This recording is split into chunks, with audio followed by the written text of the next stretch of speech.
Finals. Oh, oh.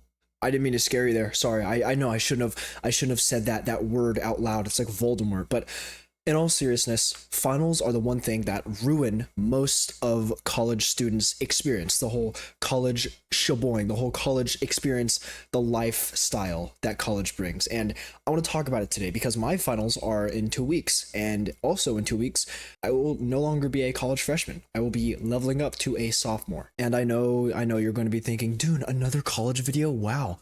Well, college has been pretty interesting for me. It's not been the most fun experience I've ever had, but it's definitely been something worth talking about. So I'd like to say a few things, maybe ease someone's mind, maybe bust a few myths. You know how it is. So let me set the stage for you. I have 5 classes. Well, technically 4. I was scheduled for 5, but my fourth one of my classes, my inquiry class, ended early.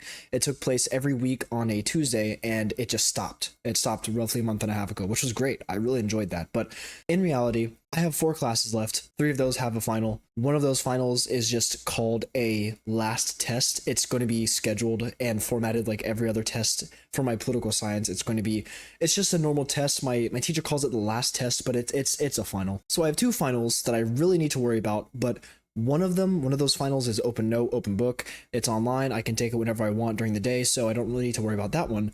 So I have 1 final. And here I am again talking about my computer science class where I have 1 exam that determines if I graduate or not. Now, I am exaggerating quite a bit here because everything else in that class that I've been doing has been stellar. I've gotten a 100 on the past 2 exams in this class. There's only 3 exams. There's only 3. So the exams are weighted pretty heavily, but I've gotten a 100 on the other 2. I've gotten a 100 on every single project so far, and I just submitted the 3rd project today, so hopefully I get a good grade on that. I finished. I need to stop boasting really quick, but again, I'm in a scenario where there's 1 class that has been proving me quite a bit of trouble and that I'm the most worried about. And that's the thing that a lot of you future college students or current college students will find yourself in the predicament of. And while I've been studying, I've had this notebook, this little thing right here.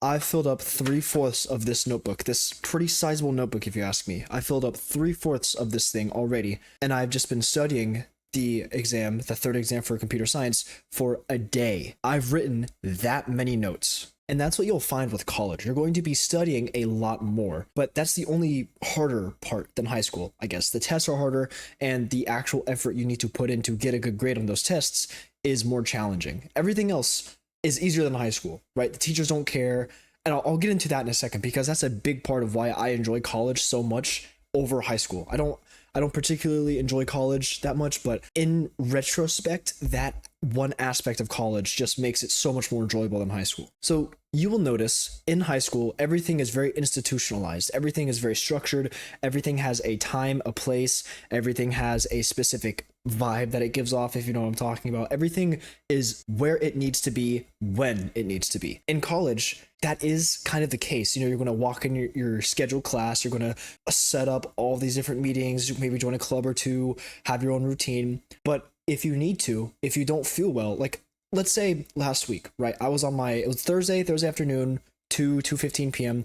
I had a very bad migraine. I was in my computer science lab, which is separate from a class. It's like a secondary class where I walk in, computer science lab, and I do some coding stuff. No big deal. I had a very bad migraine. And so without submitting anything, without talking to anyone, I stood up and I left. You will not be able to do that in high school, at least where I come from. If I stood up and left, my parents will be called and I would get an ass whooping. And as a freshman, just standing up and leaving class whenever you want to, it's kind of surreal. It feels off. It feels wrong. But ultimately, I like to think of college as like the opposite of like a hostage situation, like a ransom, right? The bad guy robs a bank and takes a woman hostage. Give me $500,000 and I'll let her go.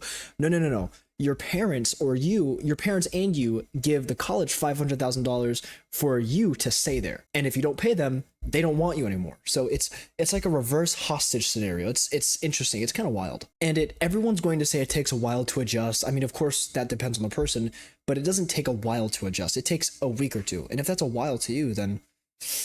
And if you're confused by the first 3-4 seconds of this video when I said finals, and then I made a joke as like, I'm scaring all the college students, it's a real thing because, as I mentioned earlier, I have one final that I'm actually scared about, that I'm actually putting in hours every day to study for, that could determine if I do graduate on time or not. And that's really, really scary to think about it. But this is another spot where college is so much better than high school. The studying for a test might be harder, the test itself might be harder, but the methods to get your grade up, and the methods as in not to coerce, but to work with your teacher to improve your grade, they're everywhere. In college, you will find that your professor, instead of your teacher, your professor is a lot more personal, at least from my experience. You can build a more meaningful connection with your professor, with your teacher in this case. In high school, every single teacher had their room, they decorated it like they wanted, and the students walked in, did a warm up, did the classwork, the exit ticket or whatever, and left. In college, every single room, in my college at least, every single room looks basically the same, and the teachers, instead of having their own designated rooms, they have their offices, which are in the same buildings as these rooms. And the way it works is when a class is scheduled, like for example my English class. English takes place at Monday, Wednesday, Friday, 9 a.m. to 9:50, only a 50-minute class. That's wild.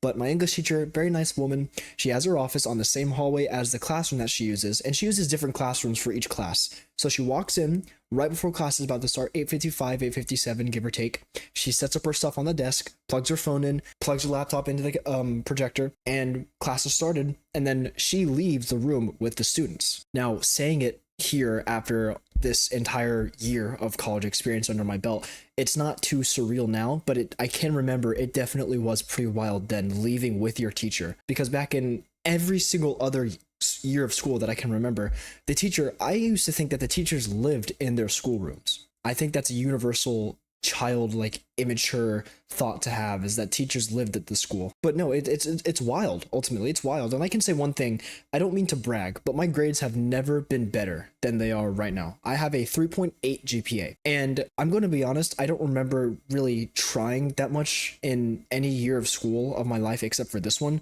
I always remember high school being this sort of, I walk in, I get some homework sometimes, I walk out, I take some notes sometimes, I study sometimes, I take a test, I get a grade.